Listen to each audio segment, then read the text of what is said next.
بسم الله الرحمن الرحيم الحمد لله رب العالمين والصلاة والسلام على رسول الله صلى الله عليه وسلم ስለ ቁርአን የምንነጋገርበት ፕሮግራም ላይ ነው ያለነው በትናንትናው ፕሮግራሜ ላይ የቁርአንን ተአምራዊነት ያነሳው ነበር ሁሉም ነቢያት በዘመኑ ህብረተሰቡ ዋጋ ይሰጣቸውና ይኩራራባቸው የነበሩ ነገሮችን ቻሌንጅ አድርገው ተገዳድረው እንደመጡና ያን የሚያስንቅ ያን ትንሽ የሚያደርግ ትልቅ ኃይል ይዘው ሲመጡ ያን ህብረተሰብ እውነትም ከአምላክ የተሰጣቸው ኃይል ነው ብሎ እንዲቀበላቸው እንደሚያደርግ አይተናል በነብዩ መሐመድ ሰለላሁ ዐለይሂ ወሰለም ዘመን የነበሩ ህዝቦች ለስነ ጽሁፍ ትልቅ ዋጋ ይሰጡ ነበር ስነ ጽሁፋዊ ይዘቱም በኮንቴንቱም በውስጥ ይዘቱም በስነ ጽሁፍ ውበቱም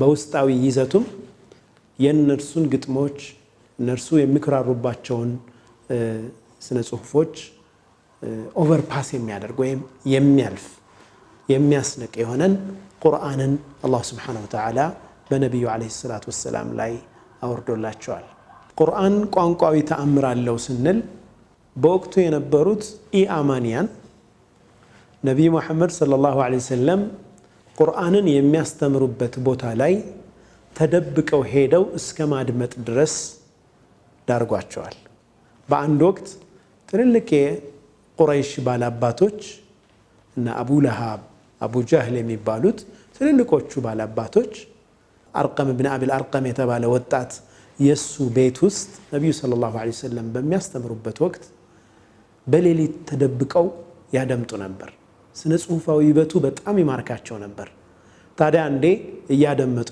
ያለ ነጋባቸውና ሲተያዩ የሚተዋወቁ ትልልቅ ባላባቶች ነበሩ በሉ ሁለተኛ እዚህ ቦታ እንዳንመጣ ማናችንም ቃል እንገባባ ይሉና ቃል ይገባባሉ በሚቀጥለው ቀን ሁሉም የሚያስቡት ሌላው አይመጣም በሚል ነበርና ሁሉም ግን እዛው ቦታ አሁንም ተገናኙ ለሁለተኛ ጊዜ እኛ እንዲህ ስናደርግ ሌሎች ተከታዮቻችን ካዩንማ መሐመድ ብዙ ተከታይ ያገኛል ሁለተኛ ማንም ሰው እንዳይመጣ ተባብለው ተበታተኑ በአንድ ወቅት እንደዚሁ ተደብቆ ያደምጥ የነበረ አንድ ሰው የመካ ባላባት ነብዩ አለይሂ ሰላቱ ወሰለም አንድ የቁርአን አንቀጽ ሲቀሩ ይሰማል ሲያነቡ ይሰማል አም ኹሊቁ ሚን ገይሪ ሸይኢን أم هم الخالقون أم خلقوا السماوات والأرض بل لا يوقنون أم خلقوا من غير شيء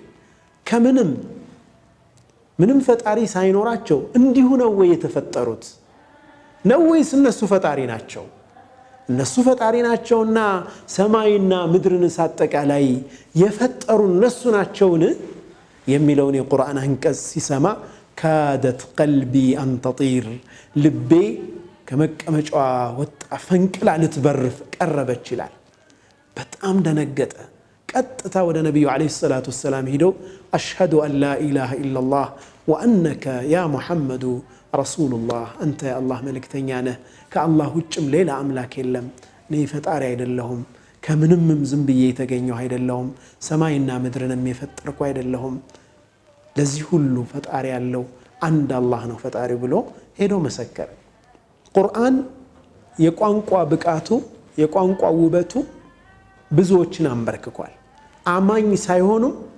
በቋንቋ ብቃቱ በቋንቋ ውበቱ እጅ ሰጥተዋል አማኝ ያልሆኑ ሰዎችም ሳይቀሩ በጣም የሚገርመው ግን ውበቱ ብቻ አይደለም በውስጡ የያዛቸው እውነታዎች ደግሞ ሱብሃንአላህ ዘመን ተሻጋሪ የሆኑ እውነታዎችን በውስጡ ይዟል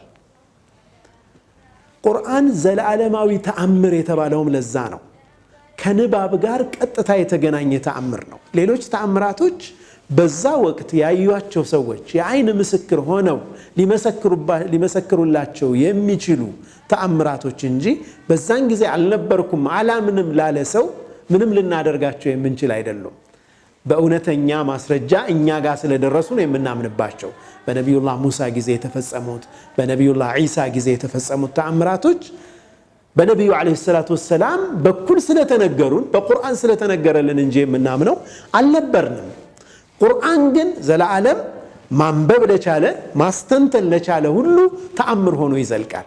በውስጡ የማያልቅ ተአምርን የያዘ መጽሐፍ ነው፣ የአላህ ቃል ነው። ስለዚህ ምን ዑለማዎቹ አክበር ኢዕጃዝ القرآن أنه لا ينقطع إعجازه ይላሉ። ትልቁ የቁርአን ተአምሩ አለማለቁ ነው ይላሉ። ዘመን በተቀየረ ቁጥር የሰው ልጅ ዕውቀት እያደገ በሄደም ቁጥር ያን ዕውቀቱን የሚያረጋግጥ እንጂ ከሰው ልጅ ዕውቀት ጋር ከሰው ልጅ ሳይንሳዊ እውነታ ጋር የሚጋጭ ነገር የሌለበት ቁርአንን ሆኖ እናገኘዋለን። አፈላ የተደበሩን القرآن ولو كان من عند غير الله لوجدوا فيه اختلافا كثيرا ይላል አላህ سبحانه وتعالى። ቁርአንን አያስተነትኑም እንዴ? ولو كان من عند غير الله ከአላህ ውጭ የሆነ አካል ያመጣው ቢሆን ኑሮ እርስ በርስ የሚጋጭ ከእውነታ ጋር የሚላተም በጣም ብዙ ነገር ያገኙበት ነበር አላህ። ነገር ግን ከእውነት ጋር አይጋጭም ቁርአን። እርስ በርሱም የሚምታታ አንቀጽ የለውም ቁርአን። በሁሉም ዓለማት ላይ የሚገኘው ቁርአን ደግሞ አንድ አይነት ኮፒ ነው። የትም ዓለም ላይ ያለው ቁርአን አንድ አይነት ነው። ከቁርአን ተአምራቶች ውስጥ ደግሞ ምንድነው? ወለቀድ የሰርና القرآن للذكر ገር መሆኑ፣ ለማንበብ ገር መሆኑ፣ ለማስታወስ ቀላል መሆኑ። ፓኪስታን ውስጥ ብቻ 7 ሚሊዮን ቁርአንን በቃላቸው የሸመደዱ ሰዎች አሉ። የትም ዓለም ላይ ቁርአን ይተሐፈዛል። አገራችን ኢትዮጵያም ውስጥ በጣም በርካታ ሺህ ሰዎች ቁርአንን በቃላቸው ሙሉ ለሙሉ የሸመደዱ አሉ። ይህ የሚያሳየን እንግዲህ አላህ Subhanahu Wa Ta'ala ይህንን ቁርአን ዘላለም እንዲቀመጥ የሰው ልጅ ፍጻሜ ድረስ እንዲቀጥል አላህ Subhanahu Wa Ta'ala እንዲህ አይነት ባህሪዎችን የሰጠው ቁርአን ነው። ማንበብ ለቻለ ማስተንተን ለቻለ ሁሉ ተአምር ሆኖ እስከ መጨረሻው ፍጻሜ ድረስ የሚቀጥል ተአምራዊ መጽሐፍ ነው። በሚቀጥለው ጊዜ ኢንሻአላህ የተአምራቶቹ መገለጫ የሆኑ አንዳንድ ነጥቦችን የምናይ ይሆናል። ስለተከታተላችሁኝ እጅግ በጣም አመሰግናለሁ። ሰላም አለይኩም ወራህመቱላሂ ወበረካቱሁ።